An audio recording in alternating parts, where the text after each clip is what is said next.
All right, we're here on location at Steel Cactus Brewing in Gilbert. A couple awesome guys here. Let me in after hours. It's 8 o'clock on a Tuesday night. I appreciate you guys. It's Trevor Hurd on my left and Angelo Pisano on my right. Guys, thank you so much. How is it so far owning a brewery, Steel Cactus? It's pretty epic feeling to say, hey, we own a brewery. I'm a brewery owner. But together, it's something different. I mean, it came out of the blue. It's one of those like little pipe dreams like everybody else who had a home brewing system. And then we talked about it when we met, and it was one of those ones. Then just out of the blue, he texted me. He's like, we own a brewery. I'm like, what are you talking about? We own a brewery. Why? What? And he had explained all that stuff and getting down here and making it come to fruition. And it's nice when you come in on a night, Saturday or a weeknight, and you see people sitting here enjoying your beer and stuff like that. And then you get the repeat customers. So it's kind of a cool feeling. But like Angelo said, to say that you're actually an owner of something. How long has that pipe dream been kind of a dream for you guys? When did we meet? A decade ago almost. Yeah. Okay. A decade ago. I moved to Portland about 11 years ago now. When I got down there, my very first night, I checked in my bags, new to the town, never been to Portland before, talked to the concierge, and I'm like, where do I get a drink around here? And Rogue Brewing was right down the road. So I went and sat at Rogue, and I just start watching SportsCenter, and there's Detroit sports on. And I meet a mutual friend of ours, and I didn't know him before. And he's like, hey, I go up to Seattle to watch Tigers games with my buddy Angelo. I'm like, cool, I'll tag along. Sweet, I don't know anybody. So we met at a Tigers game when he was living up in Seattle, and then went back to his place afterwards and found out he was a brewer too. So I homebrewed, he homebrewed. He was showing me his setup and everything, and then he had a whole separate shed outside, and that he probably almost burnt down a couple times. And nice. So lifelong buddy, or I guess in the last decade or so, buddies. And is it different going into business with a friend? And I know you guys have some silent partners, right, that helped create this and get you guys open. And you just opened what? No, you guys just opened in December, right? Yeah. So those guys don't brew any of it, or no, they don't. It's on you guys. Sorry, Matt. You did help a little bit in case you hear this. On the on our emails for what we're doing. Yeah, so. they follow on social media and they're happy about it. And stuff that's always good, right? We're all from Michigan, so all four of us are Michigan guys. What kind of? I mean, Michigan's so huge in craft beer, and same with Portland now. Arizona's kind of like a little bit newer on the stage, and in terms of like being recognized as a beer city or beer state. What are some of your guys' influences in craft beer? Well, it depends on who you talk to. I give him crap all the time for being the dreamer. He's the one that's going with all the crazy triples, doubles, fruit flavored, barrel aged, stuff like that. I'm more of a more traditional to style beer. I mean, for the number of breweries I've bounced around to through travels for work and stuff like that, I'm probably at 700 plus breweries. So like when we got around to creating this, I had an idea, he had an idea. So we kind of stay out of our way and let us do what we're good at, because he's a business guy and I'm an engineer for a construction company. So to be honest, I've never worked behind a bar. This is the first time I've poured beer. I don't know how to run I don't know how to run a business. I don't know how to do that. You know how to tilt the glass? Yeah. A lot of our inspiration, with Michigan, you think of being close to Canada. At young ages, we definitely had the Canadian beer as our influence. You mean like Molson Triple X? We try to go get the high alcohol. Yeah, those are the only ones I know in Canada. Are there better beers in Canada we don't know about? Yeah, Sleeman's was one that was up towards Toronto. I remember they were doing one of the first craft beers, at least in the Canadian scene. And I know, at least for me, getting started in the craft beer stuff up by Oakland University, where I went to school, they had it was Big Buck Brewing.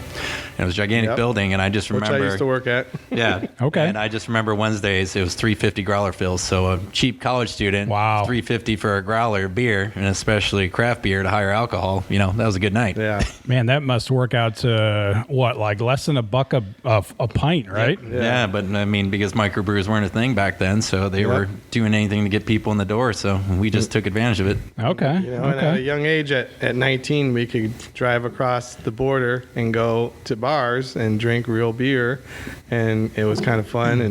And for me, Bell's has to come in the conversation when you talk about Michigan beers. And when we started getting exposure, that's the beer that always popped up as the best in the state with what they're doing. Everybody knows Bell's, everybody knows Founders nowadays, but there was a ton of smaller ones, at least when I was buying my homebrew equipment. Kunin was a brewing, and they had their own homebrew supply store, so that's where I bought my first equipment.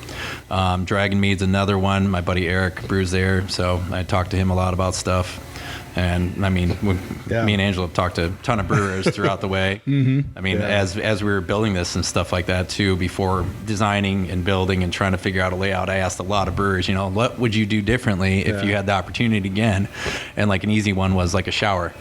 Nobody thinks about to put a shower in because you're covered in sugar water by the time you're done brewing, and to run home to go somewhere else. Just simple things like that, or layout, or everybody always says like a bigger system to start, because that's usually the first thing once you get big is you're looking for a big I've heard that. I've always thought it was just because like brewers thought they needed to sleep here and then wake up and like keep working or something.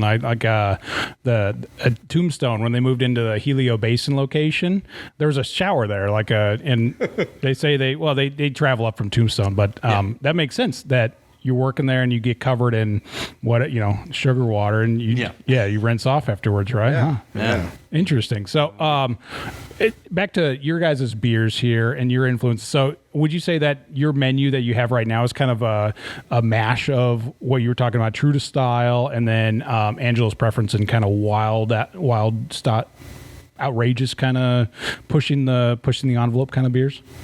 Yeah, for sure. I mean, it's a pretty good split and stuff like that, and it's we help each other brew and stuff like that. But kind of the inspiration, we just kind of let each other roll with whatever they were thinking at the time. Stuff like that. We help each other, so there's not really any pushback. It's just we just want to make good beer for the most part. Yeah. And we want to do some simpler styles to start out with, just to be able to show we know what we're doing and not have everything crazy. But it really came down to what we could put together to fill up our board here to open. Yeah. And some beers work a little bit better if they're in the kegs a little longer, and some are you want them fresh and ready to go. Some of the hoppier ones. And I mean, for us, and of course we have like the 9 beers, and we're trying to do seltzer just to have that on for people who doesn't like beer. Yeah, for sure. Like we also want to have like the standard ones. You want to have probably 4 that we're going to be able to repeat, that for people who really like, that want to come in, they know they're going to get that. But then the other ones will rotate, and with our small system, it makes it easy for us to continue to rotate and just try new beers and stuff like that until we get another one that people really like, and maybe keep that up there. So keep kind of working on finding our voice for some of those standards. One of them, it's not on tap right now, was Trevor's creation called Blue Boy. It's been received really well. Yeah, and that's when the first one we've actually had to repeat brew because it went so quick. And really? That was, that was just based off of my background and stuff like that. I work construction. So, anybody who works manual labor, usually the guys are drinking Coors Light, Bud Light, Miller Light, stuff like that, or, that's what they want. So got to have that on tap, because I'm sure anybody who's ever drank craft beer has sat at a bar at a brewery and some guy walks in and sits next to you. He's like, I want Coors Light. Right. Or what the closest thing you got. So I came up with that idea based off actually one of my iron workers. His name's Bo. He used to call Bud Lights Blue Boys. So he got off work. He's like, I got to pick up some Blue Boys for the way home. That makes sense. Yeah, I think my brother-in-law calls them Blue Pops around his kids. So. The blue sodas. Yeah. Get Daddy another blue soda. Yeah. So that was kind of the inspiration for the name and the beer and stuff like that. But it was well received so far. So. So what is it? So it's like a lager pilsner. Is that what that is? Blue Boy. It's an ale. So an ale. Okay. Light American ale. Yeah. Okay. It's kind of what we preference it as. Would you say that's kind of the closest thing you have now to a flagship beer, or are you looking at Guavalicious is the other one? That's Guava. Angelo's beer. So there's a lot of people double IPA Guava that would actually brewing as well. So those two are by far the ones that are flying off the board. So that was one. I asked my co-host, who's not here tonight, Johan. He came in a couple weeks ago and got a flight, and he remembered that beer. Like that one stood out to him, Guavalicious. When I asked him about it today, said, "Oh yeah, that one was really fantastic." I do have to give that a little bit of credit to my buddy Eddie Leal. He's the head brewer at Ellis Island, and him and I worked together when I was at Gordon Biersch in downtown Seattle. And I was a GM. He was the head brewer. Spent a lot of time in the brewery with him, and he had a lot of great experience at some really cool breweries, and like Steelhead, one of the smaller breweries in Oregon. And that was one of his ideas that he kind of came up with, and I've adopted a little bit my own way, making it a double instead of a single West Coast. And, you got to use a ton of guava puree. You do lose a little bit of the beer in the process, but the end result's pretty amazing. It's not a IPA that's later flavored. It's sat on a bunch of guava puree. So yeah, it's good stuff. So people come in, they've actually been mixing them too. People are starting to create their own names for beers and mixing the combo too. So yeah, the Guava-licious and Woodward. So a couple ladies came in and they actually thought it was Guadalupe, which is the road out front. Right. No, Guava-licious. So they mixed it, the IPA, the dry hop IPA with the Guava-licious, and they called it Guadalupe themselves, which is funny. So you guys are going to have to start writing some of these down. Yeah, and some of the silly things customers might call your beers, like, oh, that might be a good beer name later on down the road. Even surprisingly, like actually the hops I grew in my backyard was that one's surprisingly flying, and I had no idea. Tell me about that story. I've seen that on your social media feed. So hops growing in your backyard. You're talking about here in Arizona? What are you talking about? No, so I came down to Portland. I've been down here for about 9 months, and I came for the Intel project. So I finished the Intel project up in Hillsboro and came down here. Ironically, we'd already started the brewery in Gilbert, and like perfect storm, my work's like, hey, do you want to go to Chandler for work and work in the Intel project? I'm like, no, that sounds like a terrible idea. You want to pay me to move down there to start a brewery as well? I'm like, perfect. But my backyard, I grew up I have a privacy fence, and I had a really, really annoying neighbor who was complaining about my dog. So I put lattice up there higher, and then I was at a farmer's market, and I bought some rhizomes for hops. I'm like, all right, well, the hops will fill in so she can't see my yard and complain about stuff. It doesn't sound like Oregon right now. No. I'm from Hillsboro, so I know who you're talking about. Yeah, and so I people always ask me, like, what type of hop is. I'm like, you know what? I bought those at farmer's market years ago. I have no idea, and I've never really had a use for them. So then I just thought they were cool to have, and I homebrewed with them every once in a while. Yeah, so I brought them down here. Last year was the first time we were getting this rolling, so I brought some down for Angelo, and Angelo brewed a beer. And he actually, we got a label we can show you, but he put my face on the label and sold it to some of the stores. And actually, the photo in the background is the photo from my backyard. It was the backyard edition. Yeah. Heck yeah. So he just sent it to me, and then dropped it off a couple bottle shops. I'm like, thanks, bud. So that beer you're talking about, that's the Retroflexion with a nice ORE in the middle for Oregon, and those are the hops grown out of your own backyard. Yep.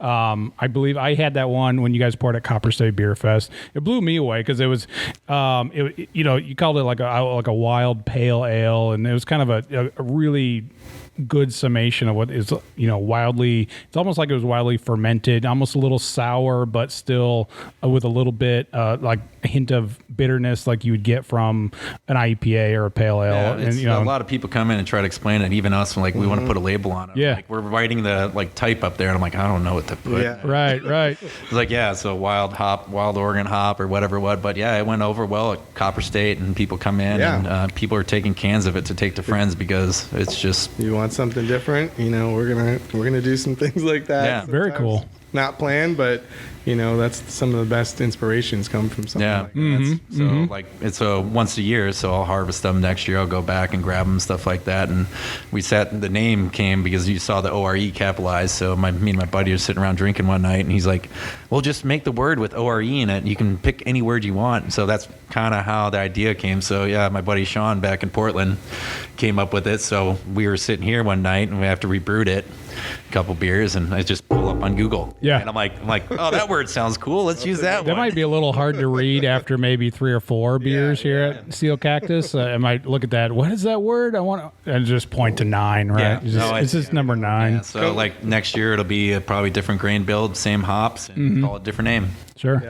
Yeah. Coming up with beer names is not easy sometimes. You want to do something different. You want to have some cool ideas. You don't want to get too crazy. I know. Yeah. I give Angelo crap all the time because I'm big on Untapped, and I'll make sure I research to make sure their beer's not used before. And Angelo's like, Woodward. I'm like, it's a street in Detroit. It's the main one. There's tons of beers called Woodward.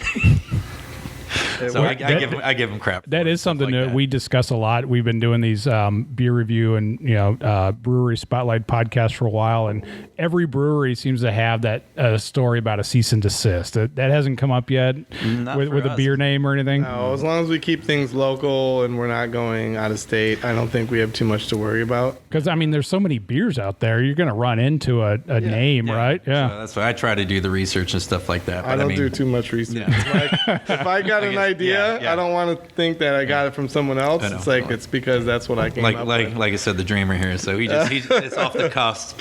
That's what you need for a good partnership. The guy comes prepared with everything, and then the guy, let's just wing it. Let's just do it like that. This is completely that's why we different. work so well together. There you go. Engineering background. I'm straight logic, and he's like, "No, just pour it in there." I'm like, I don't even know what we're doing. I've got a lot of restaurant experience in cooking and just getting creative, and you've got your palette of different types of foods and flavors, and you want to put something together to make something creative. You got to know your individual flavors, and when I brew. Over the years now, I've gotten the ideas of what things go together, and that's when you can kind of get the creative part of it. Mm-hmm. And I'll put it through the Trevor machine, and he's got the measurements, and so we can recreate these things. I got the Excel sheet. I'm like, "What'd you put in there?" He's like, "I don't know. I dumped like half a bag." I'm like, I'll ballpark I'm getting better at measuring, and he's getting better at the creative part. So I do. You guys have still kept your day jobs, right? Like Trevor, you're into engineering, right? And then Angelo, you're in the kind of hospitality food business. How does this work out with your schedules? Not bad. I mean, I start early again at the Intel project there, so I'm there 5 in the morning and stuff like that. By the time I'm getting off, I mean, we open at 3. So if I have to, we're trying to give our bartender some days off so I can get here by 3 and then come in and close. And then usually for brewing, like I'll get it rolling, with the boil and get all the grain and all that stuff. And then Angelo usually gets off work to come help finish up everything. So I'm kind of a late night guy. Yeah. Nice. So I'm used to that world, the 9 to 8 world. It's like a good baseball team. You got a good starting pitcher, then you got a closer that comes in. I mean, you guys are Tigers fans. You may not know about that. No, I'm just kidding. I mean, it's been a while, but yeah. Yeah, right. No, you guys. I think you blew through the Diamondbacks last time you came here. So yeah, we did. We can't really brag all that much, right? So you guys mentioned you're at Copper State Beer Fest. Like a month after you open this place, or kind of soft open this place, you're already pouring at your first beer festival. How did that come about? And I remember, I think we were talking, you guys were like building your drink dispenser that day, or the jockey box, like still that morning, right? Yeah, no, we finishing touches. Yeah, it was. No, like we had a couple soft openings before the holidays and stuff like that, just for sporting events or whatever. And then we were waiting through the holidays before we try to get set hours. And one of the silent owners, Matt Heel, back in Michigan, because it'd be an opening, he hadn't been here to see it yet. So I'm like, hey, why don't you come this weekend? At least there's a beer fest we can go to. And he's like, are we in it? I'm like, well, it's past the deadline. I guess I'll ask. So I sent an email, and the response, of course, we'd love to have you. And in my head, I'm like, shit. Like, man, I don't have, I got no time. Get to work. It wasn't planned, so so I pulled what I had laying around, parts and stuff like that. And Angelo brought a cooler in, and we had pallets laying around, started ripping apart some wood and some pipe fittings. Ordered a couple fittings from Amazon, got the coils and everything and made it work, and everybody loved the display. So it's kind of like going to be a thing moving forward for, like, say, banquets or weddings or, say, a graduation. Oh, very cool. Strong beer. Are you guys going to be at Strong Beer? Yeah. Yep. Awesome. Yeah. And that was just kind of the idea for the display. Moving forward, it'll be actually something we can keep and use for multiple different events. So, is that where the name Steel Cactus comes from? That you guys are just handy with all kinds of stuff like that? It's kind of a name I came up with. It's not one of those super inspirational names where, it came from divine story, but it's just kind of, to me, embodies some things about brewing and being in Arizona. And it kind of felt like a good name that sounded like these guys make beer and they're from Arizona. So I really Sure. had no idea until I saw the paperwork. He sent me the LCC paper. I'm like, I guess we're Steel Cactus. Here's We can't the change name. it now. It's in. There you go. There's a million names. You got to stick with one, and I kind of liked it. It's been well received. Like getting the emblem. A buddy of ours, Tyler Wright, came up with it. Yeah, that's a great look there. It's just that classic SCB on an iron little hop right above it. Yeah, so it's clean. It looks good. A couple slight modifications from the original, but everybody seems to like it. Some and homages to the old school brewery, symbols and logos, and then bringing in our own style and being from Arizona now. It's just kind of embodies who we are, and the SCBs just seems like some good letters that go together. Totally. Yeah, no, it really does work on that logo. So is that going to be slapped on some cans in the future, or what kind of like to-go options could I get here from Steel We've got Cactus? some good things going already. In the past, I've done some production only before we got the tap room. So there has been some canned products with some really cool labels. We took a step back from that so we can focus on getting beer inside here. And we've got a really cool company that's doing some growlers for us. So we're going to be able to get some of that going. Yeah, and we're going to work on getting so if anybody comes in, you can get a can to go. I think it was 19.2s or the. Yep. Yeah, those 19 ounce. And we got some simple labels, just some ones we can print off black and white for now. I mean, it's hard to make a large color run when we're not doing that large of production and stuff like that. Yeah. But yeah, we got the labels, and we're gonna start trying to keep some cans actually like in a fridge for people to go if they want to walk in and grab like 4-packs and stuff like that. So we're moving towards that. We don't have that right now, but anybody can come in and grab a couple. Like a couple of the people working the complex here, they've stopped in before going home, and they'll just grab a couple cans to take them home. Yeah, there's this location here, kind of in an industrial park here. There's like a bicycle shop next door. To describe it, in Gilbert, just a little bit like northwest of downtown Gilbert. So you can kind of make this part of a downtown Gilbert beer crawl. Maybe start here, and if you're working your way towards like downtown Gilbert. Yeah, it's about a half mile on the back. Yeah, road. you guys are It's right pretty off simple. of Neely, which is just west of Gilbert and south of Guadalupe. Well, it's interesting you say pretty that easy to because get our to. neighbors here are the West Coast Scooters. Yeah, the Scooters. And they do a beer crawl. Yeah. And this is kind of That a funny was- story of that our was kind of our first day pop-up open. event. Yeah, it was a Saturday morning, and I had nothing to do. I was going. I'm like, I might as well, like, instead of watching TV, actually get some stuff done and get the tap room open and finish everything. So I roll in here, and I'm just up on a ladder, and the guys from West Coast Scooter come by and knocking around, introduce yourselves and chat with them. Like, hey, you guys open? I'm like, not really. He's like, well, we got like 40, 50 people coming for this charity ride that we're doing with Valley Tap Room. And he's like, so people are gonna start here. I'm like looking, and like we got like a beer on tap, which is the Blue Boy, and I'm like, well, I can go get some plastic cups. I had to grab like the little pocket POS system. I'm like, hopefully I could take money. We're gonna figure this out real quick. And I'm like, when? He's like, in an hour from now. I'm like, okay. So I call Angelo real quick. I'm like, I don't know what you're doing, but I could possibly use some help real quick. I'm on my way to work. I stop in here. I'm like, all right, we got the POS. We got the beers pulling. We got cups. Open the door. And we kind of just had our first little pop-up event. First couple customers and came then he in, got so. free Scooter rides. ride. Yeah, so they hooked me up. One of the owners hooked me up with his scooter. So I was hitting the buttons. I'm like, what are 1, 2, and 3? He's like, that's the speed. I'm like, oh, so these ones go faster. I like this. But yeah, it was great hanging out with them. Then we ended up at the Valley Tap Room afterwards, and a great group of guys and stuff like that. There you go, mate. There's got to be a beer named after them at some point, right? Oh, yeah. Like We're gonna it's do Speed some 3. kind of- Like that's how you guys opened, right? You just kind hit of collab Speed for 3 sure. right away. I should give them crap because I was over chatting with them. I guess they're doing a collab with Oso and not us. So I gotta poke at them a little bit there. That's right. I was so collabed with everyone. We'll So get there. I was so collabed with my dog once. Maybe a custom SCB scooter too. We'll see. We'll see what we can put together. So you guys enjoy sports. I've seen a lot of your posts that come enjoy the game here. That's not a lot like I've experienced with other breweries. Why do you guys why are you into that? Obviously, you're born and just raised sports in fans, Detroit. right? That's Yeah. kind of way we are. Yeah. Stuff like that. That's like we said. We met at a Tigers game in Seattle. Yeah. Didn't know each other, and every year We joined forces on every sport except for Michigan State, Michigan. Yeah. Oh, yeah. There's a rivalry there. That's where He's- All right. I mean, he's got me. He's actually a Sparty grad. I went to Oakland University, but always been a Michigan fan my whole life. Yeah.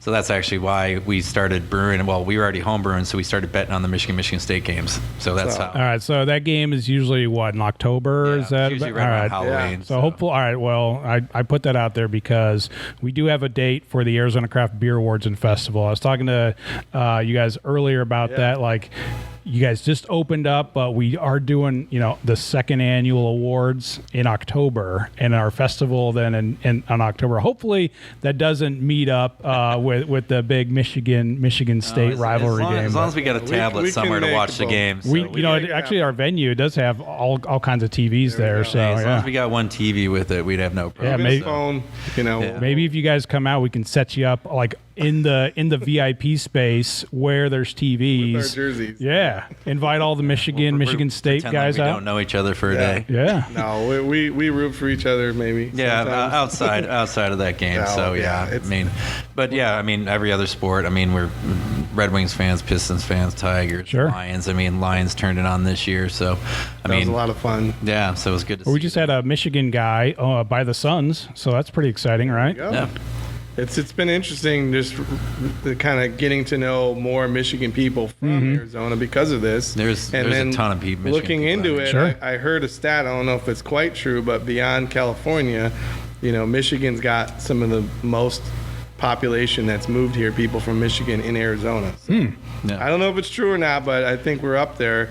I believe it. If you said I read a stat somewhere or I saw this Saw it on study the or internet. there was this report on a somewhere. podcast. It's believable. Exactly. I heard it on a podcast. Yeah, we've had a pretty good following since we've been down here and doing social media stuff. So we've actually a lot of Michiganders, like Detroit Lions page and stuff like that. And now soccer's gonna be coming up. So I've been posting and I'm a Portland Timbers fan just because I've been in Portland for a long time. So I'm having those guys. This will be like the home bar to watch the games and stuff like that. But moving forward, like any game, we said we're willing. Like I opened up for the World Cup final at 7 a.m. and we had people waiting outside to come in, which was great. Yeah. So if anybody ever wanted a game, if there's a supporter group for EPL or something, they wanted it open 8 a.m. I mean, I'm probably going to watch the game anyway. So if there's any event people want open for, we can probably accommodate and bring a group in. So Nice. We're big Phoenix Rising fans. Too. Okay. yeah, we got season tickets for them as well. So Very cool. until Yeah, Detroit City comes here, then that's and one they're day they're that just we're gonna- starting up, I think, in another month or two, right? Yeah, they're I think April 1st or something. Around Yeah, April is their season, or yeah, maybe less, yeah. March, but yeah, they got the new stadium down there. It's actually right by Walter Station. So Yeah. Yep. yeah. So I was chatting with those guys. They host the U.S. games, so I'm frequent there quite a bit to watch the U.S. soccer. Yeah, they games. always have that fan group, the local fan American group there. Outlaws, yeah. The Outlaws. It's that's a it. fun place to go on a soccer game there. Yep. It gets For a little sure. Rowdy. Yeah, we took Angelo's daughter. Actually, the first day I got down here driving from Portland was a U.S. game, World Cup qualifier. So I met Angelo, and he brought his daughter, and his daughter got to announce all the tickets and everything, and she got For a the jersey. halftime. Yeah, for the raffle. Yeah, halftime raffles. Got a jersey. Got a bunch of Scarf and everything. So yeah, the AO Phoenix hooked her up with stuff. So it was really Yeah, First the- half, she was like, why am I here? What are we doing? I don't know. And then second half, she's cheering along. I'm glad she didn't repeat the words in some of the chants, but had a great time. So Yeah, soccer crowds could be. You don't really need the scarf, I think, for the season, but it's probably nice to have right now. You're right. Yeah, we're gonna actually start flying some scarves and some more sports memorabilia now. So yeah. Yeah. What about Steel Cactus Brewing merch? Is that in the works? actually, yeah, like Angelo said, we just put an order in for growlers. We did some test hats. We're actually working on our membership club. It's not a mug club because we don't have mugs, but we're calling it the Cactoid Club.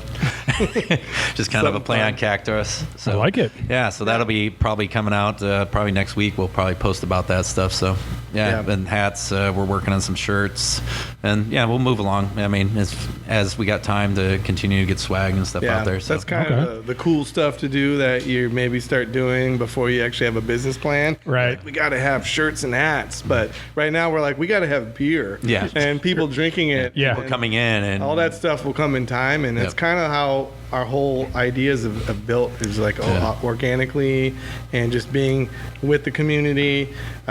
finding people that find us, and they're bringing other people, and really creating like this cool vibe here. Yeah, and we never wanted to take the loan, and like a lot of people just start out big and stuff like that and don't make it. We were like, you know, we're gonna go cheap, Craigslist, our brewing stuff, our walk-in cooler, find it as we need it, and go from there and We could build write a book, following. How to build a brewery in less than 100,000. Yeah, yeah. So. So you could write a book then, eventually. Not right now, but Well, I'm an engineer. I can't write, so I'll leave that up to Angelo. No, I mean, the little bit of the history of starting this, it was a little bit of a journey.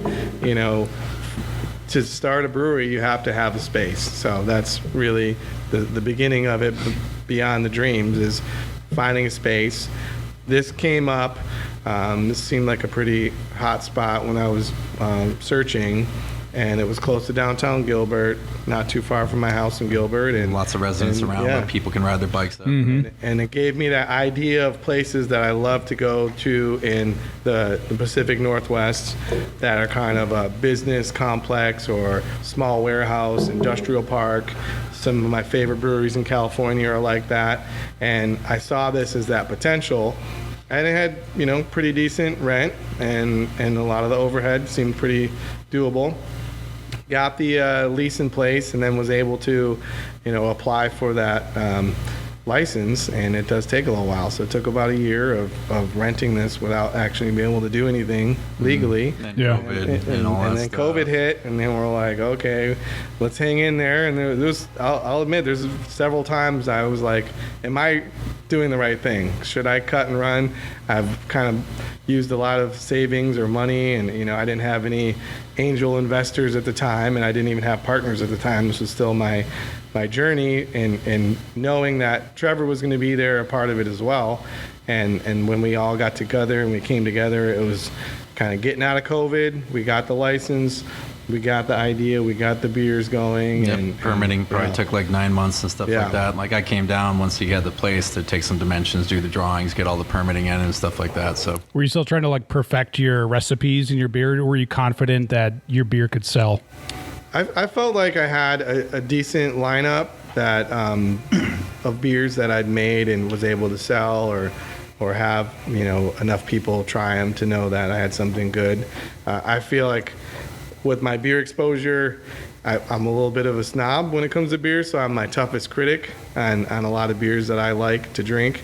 And I felt like, hey, these aren't the best beers ever, but these are really drinkable. And I think there's a crowd of people that are going to like it. Mm-hmm. Do I want to have epic beers one day where I feel like these are award winners and these are like the sought after secondary beers and things like that? Yes, but I have to be realistic that it takes time to get there. Yeah. You got to start with something that's good for the masses, that's a good drinkable beer, and then I get to start doing a little crazy experimenting and get to that next level in some regards, and still have Trevor ground me with so his experience of visiting breweries across the country, knowing you know what's sustainable of what Angelo was open. definitely brewing more than I was until I got down here. I mean, I do it kind of just recreational, and he was actually cranking out beers and trying stuff, and giving them friends and stuff like that. And yeah, most of mine is like the homebrew again, not as much as him, but just experience of being at many places, talking to them, and hanging out with brewers, kind of getting the background and going through stuff like that. So, and you know, knowing Angelo and his background with working at Gordon Biersch and stuff like that, so I knew that side that he could take care of, at least for me. So like getting in with him wasn't a problem because he knows my background too. So that's why it was good actually collaboration. So what do you think? Are there award-winning potential among your lineup here? I feel we're there, and I mean, the response is good. Everybody come in, and we're like Angelo said, we're our biggest critics. So I always ask, like, if I'm actually bartending, I'm like, tell me if it's bad. I don't want to make it bad. Another beer that's bad. Like I want to tweak it. I want to make it better and stuff like that. And most of the people say no. They go through the whole lineup and they like them and stuff like that. And like we said, probably Blue Boy is right now just our flagship going through. And I wouldn't even know how to classify it if I did put it into a beer award. But. We've got some more ideas that we haven't released yet that are definitely up and coming. And okay. I think if you talk to most brewers, if you get decent, if you got experience, then you're able to make a decent beer. You know, decent beer is not hard to make if you've got some of the basics. But to make a great beer, it's not as easy. Yeah, So and one of the patrons made a good point when they first reopened and stuff like that. They go, if you don't sell food, you have to make good beer because that's the only reason people are coming back. If you sell food, people still come for the food, even though the beer might be mediocre. So Right. we can't rest on that. So we better make good beer, otherwise people aren't coming back. yeah, and that's my saying. I always say, like with breweries, if it's like a lot of them have food, you either make good food or you make good beer. So usually they don't make both. So we wanted to focus on beer here. That's why there's no food. People can bring their own stuff in. Yep. We actually they're nearby places Yeah, here. we got a test kitchen, ghost kitchen down the road. That free delivery. They give us a discount and everything. They have 5 different kitchens in there, and I mean they're probably delivering within 20-30 minutes easily. or less. Are you guys able to like recommend food that pairs with your beers yet, or is Pizza. that yeah okay for sure? Well, pizza Chicken pairs with wings. everything. Yeah. I don't like San Diego. It's not that No, difficult. yeah, it's like tacos we're and not- your we're not West that Coast, fancy right? yet. Vegan grilled cheese that just goes great with the stout. It's, Yeah. Okay. No, we're not there yet. Yeah. I don't want to be Well, that that's your pretentious. food. I ain't eating your vegan food. I don't want to be that pretentious where we know all this. I do love the donuts and beer. Yeah, there's a combos lot that of happen. ones That's that a lot do of the fun. pairings and stuff like that. It's always fun to do, but yeah, we're not Yeah. to that point. So Gotcha. I mean, because we probably can't plan ahead far enough and have enough beers to be like, here's 5 different food Yeah. types and 5 Right, different beers. right. We're kind of like on the cusp. Like, what do we want to brew next? Yeah. Like, well, we're out of this one. Like, let's brew something similar. Yeah, and we're getting to the point now where we're utilizing our equipment to the next level to brew some bigger batches. We've gotten some great interest with local tap rooms and a few other places that would like to have our beer there, and that's something we want to do. And Yeah, so that'd just be. have- Oh, that's awesome. Yeah, and that'll be Yeah. next to actually start selling some kegs. So Yeah, restaurants or like you said, I guess tap rooms and Yeah. yeah. We Well, made a few friends. I know an inn at a restaurant. We'll see if Angelo can do some We'll- work. we'll see. But yeah, it's just been fun just meeting people that come in and they're like, "Hey, I know a place," and then Yep. just getting us to that point now where we've got our beers here, and we're brewing bigger batches of the ones we like and some newer ones that we can get that canned, some packaged beers, some kegs out there. That's kind of the next level. But Yeah, there's a lot of great bottle shops that really Yeah. support like the newer, like a Trevor's or something. They have they might like him. yeah. I hope so. Trevor, I mean, you have an in right there. Yeah. That's easy right there. And I'm gonna have to roll in there and Like talk to him. they've had Roses by the Stairs on right away. They'll have Oro. It's like one of the only places you can find Oro. Some of the smaller nano breweries that don't have a whole lot of capacity for canning or really distributing it a whole lot, but that's always been kind of my go-to to try to find places like that. So this valley is so big that you can find, and there's those new places that are popping up that really want to like hone in on, here's one that you haven't tried that you need to. Even at Copper State, we had a couple of the tap rooms come up and talk to us, and places that we visited while drinking. And even before we were open, I was handing out stickers. And like, once you get open, let us know. And then chatting with them. And It's good to see Arizona just getting a lot more made local and supporting that and small businesses. And I think that's really great to have that and be a part of that. So we want to do that. So I guess my last question: the beers, like, what are we drinking? What did you have? Did you have a couple different ones there, I was Angelo? drinking a couple different ones. I was having our Woodward and Quarton, which is one of our beers that we did a little experiment with. We took the same base and from the kettle, which was kind of more of a West Coast hopped additions, and then split it off into 2 fermenters, and I got to play with mine and he got to play with his. He did more of a traditional American ale yeast. I did a London yeast and dry hopped it so I could get a little more of a hazy. We called it a Midwest IPA. Yeah, what makes that Midwest? Because Little more that's the one I have right here. A little more of a maltiness. Okay. That kind of pays homage to our Bell's roots with Two Hearted. Yeah. As you get a little more malt on that. Yeah. And it's just one of those yeah. ones that really makes the West Coast and stuff like that. In my opinion, it's just, hops in a glass of water for the most part. You get so many IBUs, you're not tasting the beer. For sure. So yeah, you got to have that balance between hops and malts. So that's kind of like, like you said, like Two Hearted has won best IPA for Yeah. how many years in a row now. there's a reason. So because it's middle of the road, and, Yep. you know, and people, it's good everyday drinker. It's a great beer. So we kind of used that inspiration and then named it after two roads in Detroit that are cross streets. Yep. I grew up in Woodward, and he grew up on Corton. So Corton's actually Big Beaver turns to 16 Mile, which I grew on. So Yeah. it's the same road, but it changed names multiple times Yeah. before it hits Woodward. So, That's kind of our little bit of our roots. You know, I grew up in Pontiac, right on Woodward and Perry, and so it was kind of a fun way to Right on. name the beers that. so we shows brewed, a little bit to us. brewed the same batch, split it off, and he did his thing, and I did my thing. So. Cool. And then you had kind of a lighter one. What are you drinking there, Trevor? Well, that's just one that I'm trying to get rid of because it's not of ours. Oh, I'm okay. trying to get it off tap. He's being a good owner. Yeah. you know, So when we did our little soft opening, we only had, I think, 6 beers, so we picked up a couple guest taps. And Sure. And we thought people would like that, but really they're only coming for our beers, which I think is great. Yeah. So we won't probably do too much guest taps. No, but- I mean, the way it's going, nobody's ordering them, so I think I've killed the first one by myself, so I'm working on number 2. So, yeah, no, I mean, I prefer to drink my beer, but I want the free space up on, on the tap, so. But, you know, we've got some nice beers, like our standalone stout was an idea of just a straight stout, nothing crazy, and drinkable. Yeah, that's good because we got a couple bourbon barrels in the back and stuff like that. So eventually, we wanted to at least have a good stout. Wow, so you guys are starting with that already. I like that. Well, Yeah. he's been over the years, like he said, you know, he's had rent and stuff like that. So he sees good deals like wherever he finds them and he buys it. So Very cool. What kind of bourbon?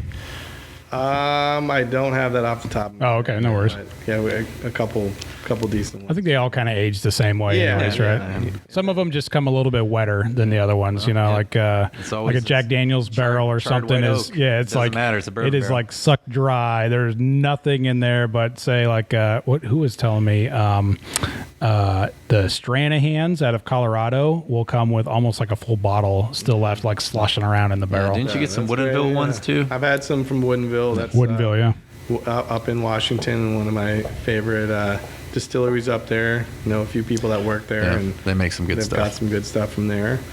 We've got another beer, our White Winter, which was an idea with a white wheat added to the beer. So it's got a nice lighter color, and it's not as strong of a wheat flavor, especially for people, maybe wheat's not their thing, but it's been very approachable.